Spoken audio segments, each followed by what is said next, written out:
I'm Lynn Whitbeck, the Strategic Sales Queen and Managing Director of eWomen Network, Greater Seattle. And I'm excited to introduce you to one of all the amazing women in our community. And that's Chris Kerwin of Flourish Senior Advisement. And Chris helps seniors and their families with support and solutions during times of transition. And I am really excited to be able to share with you about Chris and for you to hear more about her story. So, Chris, welcome to the show. Thank you so much, Lynn. Yeah, and I'd love for you to share the story behind your business. I mean, what led you to do the work that you're doing today? Sure. Well, thank you so much. Well, to start with, I grew up on a multi generational property in Woodinville, Washington, that my great grandfather had bought in about 1937. So there, my great grandfather had built several different homes, all different sizes. And so as the older generation would pass away, one of the couples would pass away, we would kind of rotate houses. So I grew up just naturally learning to respect my elders, and we took care of the older generation. And so I grew up just as a young girl cutting my grandfather's hair and taking over his morning milkshakes and taking over his dinner. So that just felt like home to me. Just taking care of older people and being around them and seeing them through their changes and their health challenges. So then I got married, had 4 children, never really thought I'd have a career. Kind of fell into home care or senior care by accident. Actually, I just kind of ended up as a case manager for home care. So I was in home care for about 12 years. And then I decided to kind of go a different direction with senior advisement, which is helping the families to find the right either senior community or adult family home, but care solution for their loved one. And so that's when I had the idea of starting Flourish Senior Advisement, my own company. So that was founded January 2025. So it's been about a year and a half, almost exactly. Yeah. So, in that a year and a half ago, was that just this moment that you went, this is the work I meant to do? I think so. What I had done in my career during senior care, I had gone from patient care of being involved with the families, and then I stepped into marketing roles, which is a very friendly job being in marketing, but you're then connecting with a lot of professionals, right? Right. And so it wasn't until I became a senior advisor that I realized this is what I miss. This feeling in my heart of being part of the solution for families is really what I have missed. And so that's really what has every day inspires me to get up in the morning and to be who can I help today? What families am I going to be able to kind of show that path forward to so they can go from feeling very confused, disoriented, unsure of what's going to happen for their mom or dad, usually is the case, to showing them a clear path ahead and educating them and then being part of that solution for them. Wow. So, when your clients start working with you, they're usually struggling when they first come to you. Am I, is that sort of what's going on? I would say probably 80 to 90% of the time, people that are calling me, it's usually the adult children. Occasionally, it's seniors themselves that are being very proactive who are looking ahead for their next steps. Right. But typically, there's a lot of, I hate to say this, but there's a lot of denial involved where the adult children are calling because they've been telling mom or dad for years that they need to start thinking about the next step, but most people want to stay in their comfort zone. They want to stay in their home. They don't acknowledge or accept the amount of help that they really need. They're holding on for dear life for their independence. So typically I get a lot of calls from the ER after someone has fallen and broken their hip, or there's a spouse calling me from the ER where their loved one with dementia has just gotten to the point they can't care for them anymore. So unfortunately, I mean, it's probably 80% of the time that people are in crisis and calling me when it's just gotten to the point that it's really no longer safe for them at home, either decided by a medical professional or by the family member.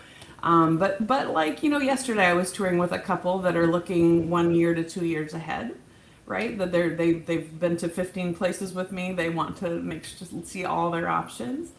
And so typically it's crisis, but sometimes people are smart enough to be proactive. Yeah. Yeah. So, what changes for your clients after they work with you? I mean, what sort of outcomes or results are they able to experience? Well, I would say, I'm just going to say 100% of the time, people don't really understand the system of senior care. They don't really understand home care options where caregivers can come into the home. They really don't know the difference between independent living, assisted living, skilled nursing, memory care, or adult family homes. They really Yeah. don't know. I would say that most families really just immediately think that their loved one needs to go to a big assisted living community because they're the best at advertising, and they're Right. the big ones that you see when you drive down the road. Sure. So a lot of what I do is just that first phone call is a lot of listening, right? I feel like I spend probably, 80% of that first phone call just listening to their situation because every situation is very unique. Um, Looking at all the areas of their life and finances, what can they afford? What are their care needs? What is important to their loved one? Some people want to be out in the country, some people want to be right downtown, with the city life. And so listening to what's important to them. And so educating them at that point, kind of building trust first through the conversation, and then educating them on this is what I think would be appropriate for your loved one based on your care needs that you're expressing, that model, whether it's memory care, independent, assisted, memory care, or adult family home is usually what I'm looking at. And a lot of times people are very surprised. Sometimes they've missed the window for independent living. Sometimes they've missed the window for assisted living. So then educating them on kind of how that works. And then usually always they can see that this is the right solution for my loved one by the end of the phone call. Yeah. Wow. Well, that sounds like, I mean, obviously in sales, being a detective and asking the right questions is absolutely important. And it sounds like because you're really listening intently, um, you're you're able to identify what's going on right now, and as you said, what their needs are. And so after you've had that conversation, what's usually the next thing that you do with what's the next step that you would take? Right. Well, thank you. So keeping in mind that by then I've created a very thorough profile for them, right? I know not just the what do they need, but also what can they afford, what's important to them. Do they want a studio, one bedroom, two bedroom, all the factors, right? Where are the relatives that are around that are going to be visiting? What locations do we need to look at? So the very first step is for them to sign my disclosure of services, right, and my medical release, which allows me to have those confidential conversations with the marketers, for example, at these communities or the adult family home owners. That's the very first step. And then the good news is with 17 years in senior care, I have a very, very strong network of people that I already trust, that I know. Something that I say to families all the time is when you drive down the street and you see these big senior communities, they all look the same from the outside. They all say that they have great food. They all say they have great care, right? They all are going to sound like they're the best. But really, as a senior advisor, we kind of know what's under the hood. What's the Yeah. reality of the situation? What are the complaints for this place, or are there complaints, right? And so then at that point, what I would do is I would reach out. I'm advocating for the family. I reach out and I am finding out availability. Do you have a two-bedroom in this place available for this couple? Do you have a private bedroom with a private bath for Betty who insists on in an adult family home who insists on having her own room with her own bathroom? So then I'm reaching out for availability and making sure it's in their price range. And then I create a tour schedule for the family, and typically we might go out to maybe three or four that I think are the best fit.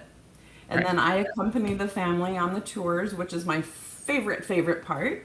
Because I always tell families, I always say, this is the part, don't overthink it. Don't feel like you have to ask all the right questions. I'm going to ask the hard questions because I want you to hear the answers. Just relax, and you're going to feel and know which one is the right one for your loved one on that tour. You're going to feel which one is right. Yeah. Sometimes people might have two favorites, but typically they're going to know, the one. Typically they're going to know the one favorite. But I do tell people, I say, not to be too woo woo, but I feel like it usually always, I'm just going to say always because I haven't had a situation where it hasn't, but it's going to work out perfectly. They're going to feel the right fit. All of a sudden, that one bedroom that they want with the corner view is going to come open in 2 weeks. And so there seems to be a little miraculous things that happen along the way. So I see it happen just beautifully for most families. Yeah. Well, that's beautiful. And I really appreciate how much you've invested in making sure that they're seeing really qualified uh, locations, facilities, and you ask the hard questions so that they don't have to know all these things. They can trust and rely on you to make sure that that is addressed. Yeah, So, for sure.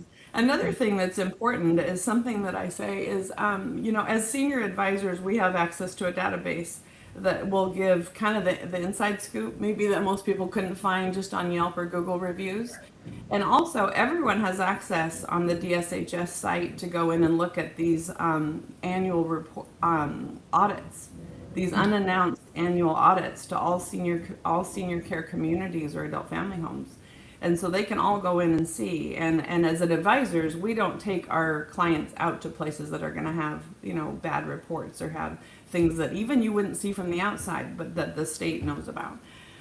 So there's, to me, and this is not a sales pitch, but I feel honestly like concern for people who are doing this on their own without a sales advisor, because really all they have to go on is what is being told to yeah, them and their packet that they're being sent home with, yeah, right? yeah, yeah, what's being presented to them, and they're not seeing what's under the hood, as you said. So, you know, with, your business, you're 18 months in, and what's a growth lesson that you've learned from other women entrepreneurs that, as a business owners has helped you? Um, I think that probably the biggest lesson that I've learned from other people, including the wonderful Women of E Women Network and from you, Lynn, who are just the best mentor. I think that I can't tell you how many hundreds and times I have thought to myself, I don't think everyone is cut out to be a business owner Yeah, because it is really not for the faint-hearted. But I think that one of the challenges is learning how to spend your time, where to put your time and your energy, because there's a million options every yeah, day, and part of that is even your time off, right? And how to find that balance between, like, like for example, there's so many networking opportunities, but some point you have to pull back and be objective and say, where am I having the strongest relationships, where am yeah, I getting those referrals from, and maybe even making some hard decisions of cutting some things out that maybe you've done for years but haven't really been productive maybe with your business, yeah, and having those strong friendships just become then personal time. You know what I mean? But I think that balance of kind of work life balance, but knowing how to spend your time. Like one of the best things I ever did, and it took me many years to do this, was, I have a lot of people, especially Lynn, you're like the queen of introductions. So you've introduced me to dozens and dozens of great professionals that have turned into great relationships. But I end up with a lot of people that say, hey, let's meet for coffee, let's meet for lunch, or let's have a Zoom call.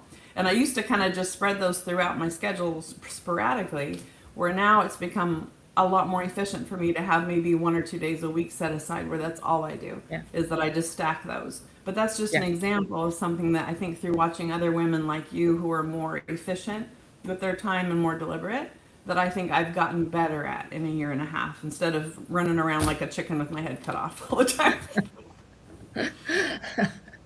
well, sometimes I feel like it's an illusion, but thank you. And I definitely think for myself as well, I found that being in the right rooms, in the right communities, really makes a difference, especially as a woman business owner. And I'd love to hear what your take is on that and how community plays into that, or a sense of community When you are in either organizations or networking, which, obviously networking is a tried and true solid sales strategy for growing your business. But Mhm. we both know, and I certainly know, that some places feel very transactional Yeah. and they're not a fit for me and my type of business. But I'd love to hear your take on it. So interesting. Yes. I worked in I was the only marketer for a large senior care company for many, many years. And I would say I was the queen of doing the big blast. I mean, I would go to every hospital from Bellingham to Puyallup to Tacoma every month, right?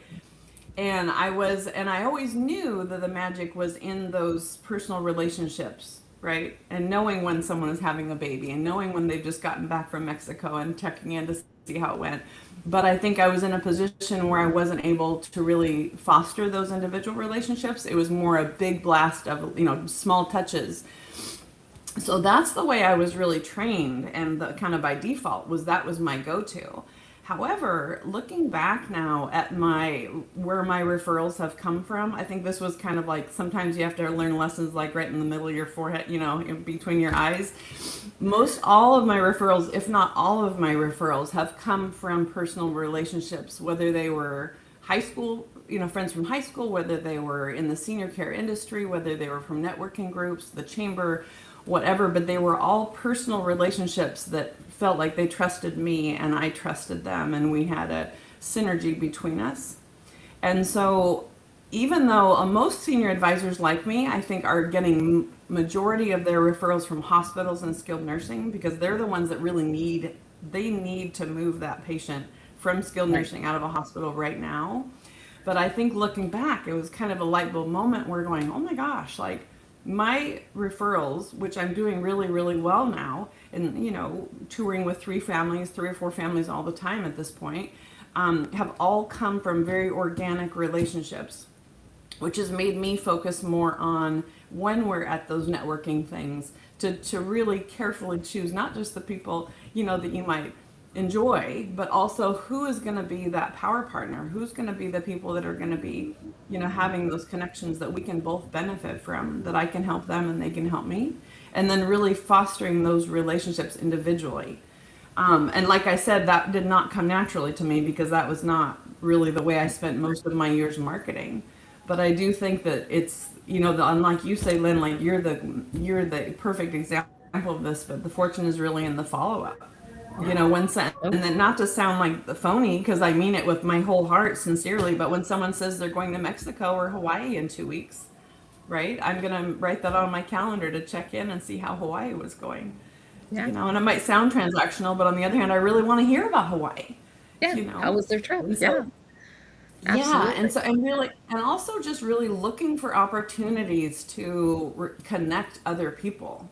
Because I think so many people in this world are just concerned with what can that person do for me, Yeah. right? But we know, right? Isn't that true? Even in Yeah. marketing, what can people, like you say, most people in these networking things are just like this verbal vomit, like this is what I do. They come up and just hand you their business card and this is what I do, and it's like that means nothing, Yeah. you And know? the next thing you do, they send an email Yeah, asking for a referral, and you're going, I just met you. Are you kidding me? right.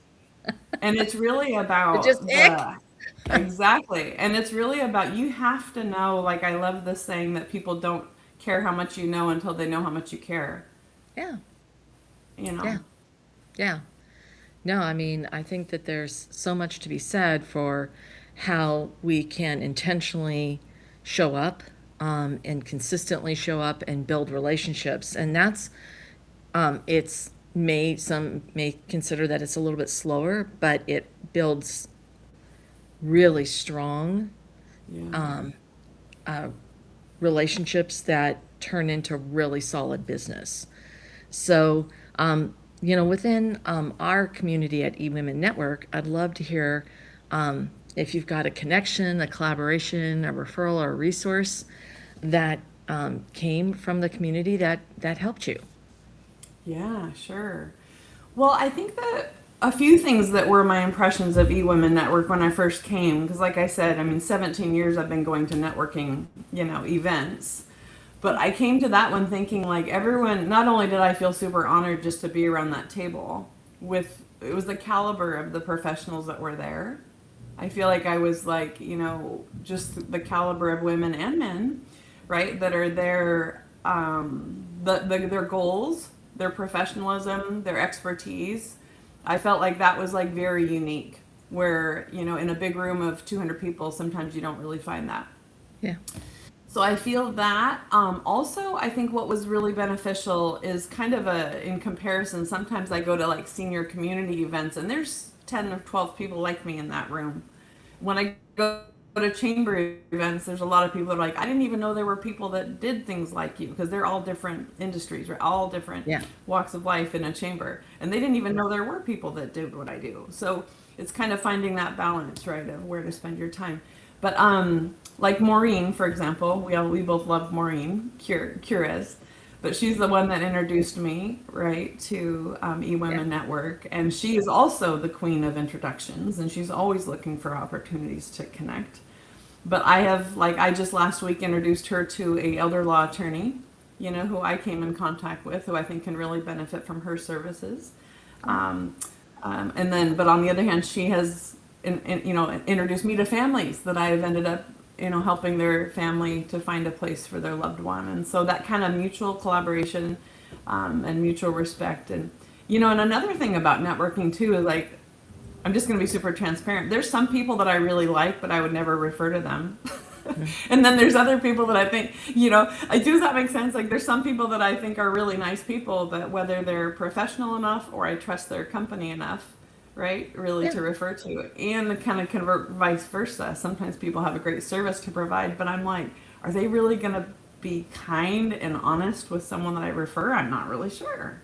So it's Yeah. kind of like you have to have both. You have to have the professional services, but plus be likable and trustworthy.